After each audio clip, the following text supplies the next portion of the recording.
Au-delà d'ici, il n'y a rien, sauf le froid et l'ennemi, soupirait le doux poète Ovide, exilé par le courroux d'un César sur de tristes rivages. Le nom de Ponteuxin s'est perdu dans les atlas anciens, mais pour les Turcs d'aujourd'hui, comme pour le Romain d'il y a 2000 ans, au-delà de ces eaux turbulentes, il n'y a rien encore, rien que l'ennemi et le froid. La bise de la mer Noire souffle-t-elle? Sur les détroits s'affolent les mouettes. Les pêcheurs rentrent au port. Et soudain s'inversent les saisons. Poiras et Lodos, vent du nord, vent du sud. C'est leur imprévisible alternance qui commande la couleur du ciel et le plaisir de vivre sur ces dunes où chaque pas éveille le souvenir. Là s'implanta, voici 26 siècles, un capitaine de Mégare, à la tête de ses matelots.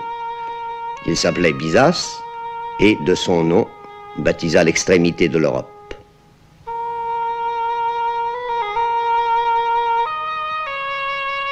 Byzance devint Constantinople, puis Stamboul, sans cesser d'être en armes la conciergerie des détroits. Enlacée par le fleuve marin qui fait sa diversité, la triple ville est inséparable du Bosphore. Elle porta 3 noms dans le temps, elle garde 3 noms dans l'étendue. Stamboul, c'est Galata, et aussi Scutari. 2 continents qui, au bord de l'eau, se souviennent chacun d'autre chose.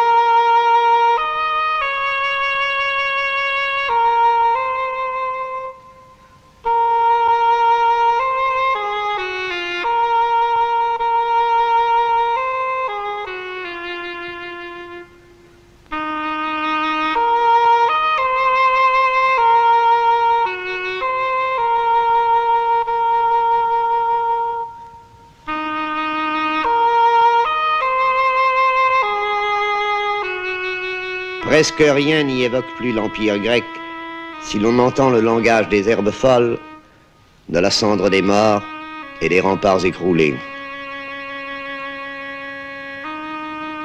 Au-delà de ces murailles commence l'Asie, avec cette Anatolie fauve et ocre, si méconnue, presque inchangée.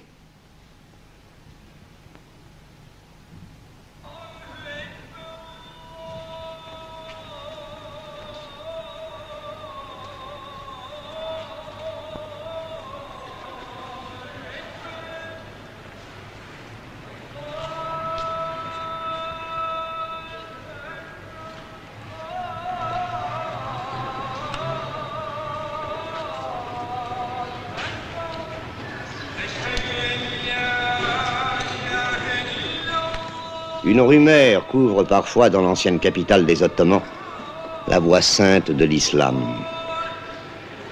C'est celle d'un monde quasi familier, presque moderne.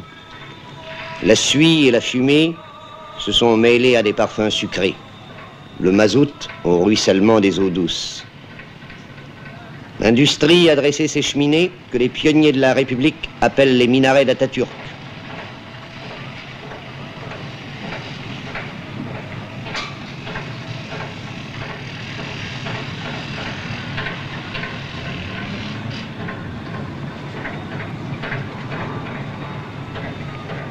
Les caïques servent de péniche.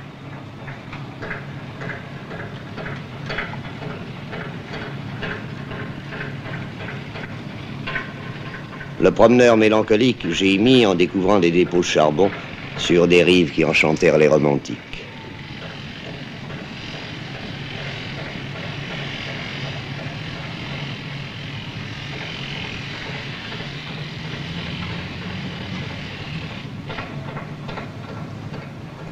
Mais pour cette âme friande d'harmonie, se dressent encore les 425 mosquées de Stamboul, héritage préservé du califat. Le temps s'est arrêté dans ce sanctuaire, dédié à la mémoire de Mahomet II, El-Fatih, qui força les défenses de la deuxième Rome. Un sortilège frappe de torpeur ce pieux refuge, clos sur lui-même, dans le murmure d'une des 11 000 fontaines qu'offrirent à la communauté les donateurs d'autrefois. Seule la prière y rythme les airs, elle, et les ablutions qu'impose le rite aux fidèles.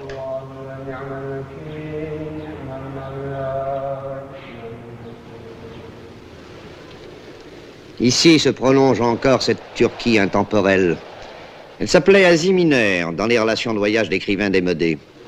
Elle se survit sans doute, mais le meilleur d'entre elles est retourné à la terre, dans ces cimetières voués à toutes les croyances, îlots de paix, où de blanches pierres sont noyées dans la verdure, livrées à la nature, dépourvues de ces grillages solennels qui, ailleurs, isolent les disparus des exubérances de la vie.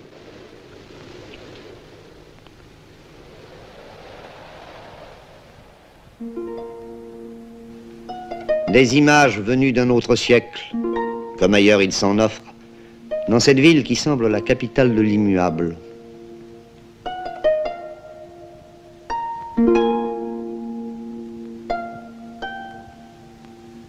Ces hommes, égrenant leur chapelet entre des doigts sans repos, seule la tradition guide leurs gestes, eux qui connurent l'agonie de l'Empire ottoman.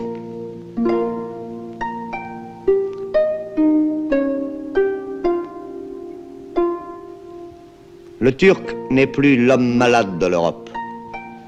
Il a vaincu le mauvais sort. S'il a retrouvé le sens de l'avenir, c'est sans renoncer à ses habitudes.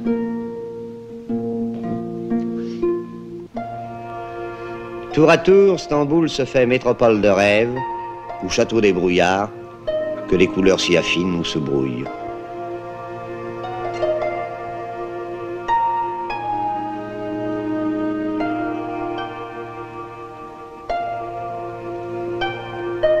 Le ciel se couvre-t-il?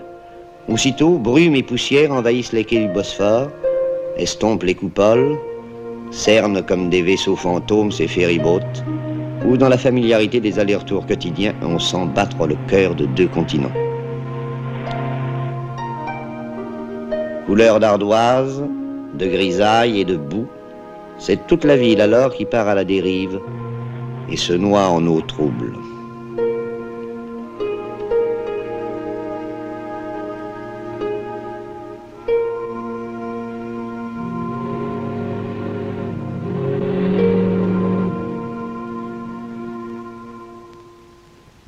Mais tout change au gré des vents. Et dans une lumière soudain limpide, l'occidental savoure le plaisir d'être encore en Europe et déjà en Orient. Orient familier, même si les faubourgs y gardent des airs de campement. Orient trompeur, mais ouvert à l'étranger par un peuplement composite, une tradition commerçante et la vocation européenne de la République. Dans un parfum de pastèque et d'orange, de résine et de thym, sur les marchés se confondent la malice levantine et la rudesse anatolienne, l'hérédité mongole ou l'ascendance balkanique d'un peuple solide et taciturne, bien vivant, sinon bon vivant, frugalement nourri, sobrement abreuvé de yaourt et d'eau claire, de limonade et de sirop de cerise.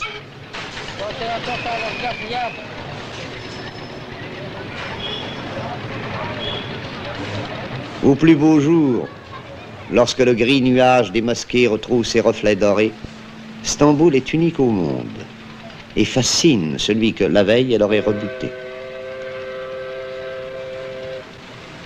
Dans le sanctuaire qui lui fut dédié, l'ombre de Soliman le Magnifique règne sur la ville conquise.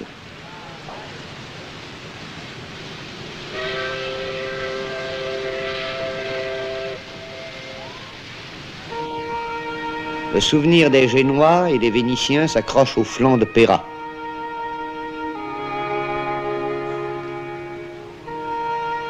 L'imagination fait son œuvre, au point que le lyrisme des étrangers baptise Corne d'Or un canal d'eau morte.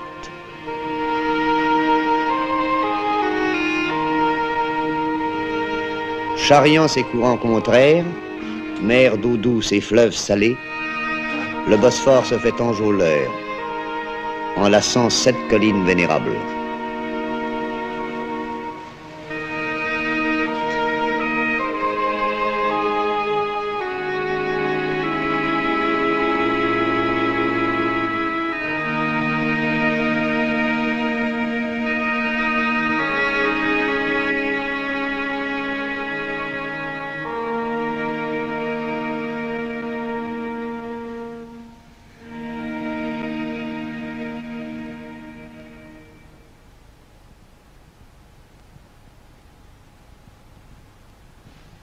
Par quel éclat d'orgueil Justinien salua-t-il l'achèvement du monument voué à la Sainte Sagesse.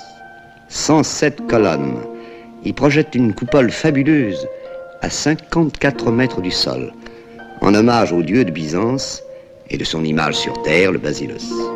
Depuis 14 siècles, ce temple sublime défie les séismes et les ravages du temps.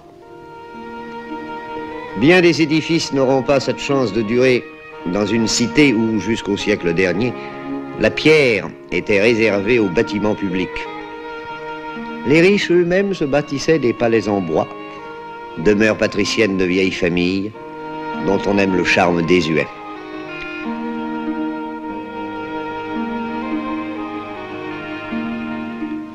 Derrière ces yalis craquant au vent, toute une ville sous ses coupoles fait le gros dos au soleil. Elle dresse ses ogives étirées, ses arabesques pour kiosque à musique, au bord de l'avenue liquide que Léandre traversait chaque nuit pour étreindre sa bien-aimée. Stamboul a toujours le dernier mot. Elle triomphe dès qu'on s'en éloigne. Alors, une ville qu'on jugeait négligée retrouve son élégance.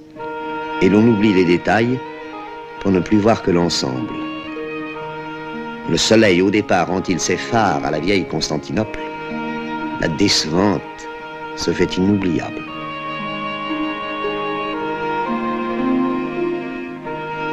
Il n'est pas un voyageur qui n'en soit amoureux lorsque, dans un crépuscule chargé de nostalgie, il dit adieu aux barques de pêche qui se balancent sur la rive orientale devant les petits ports d'autrefois.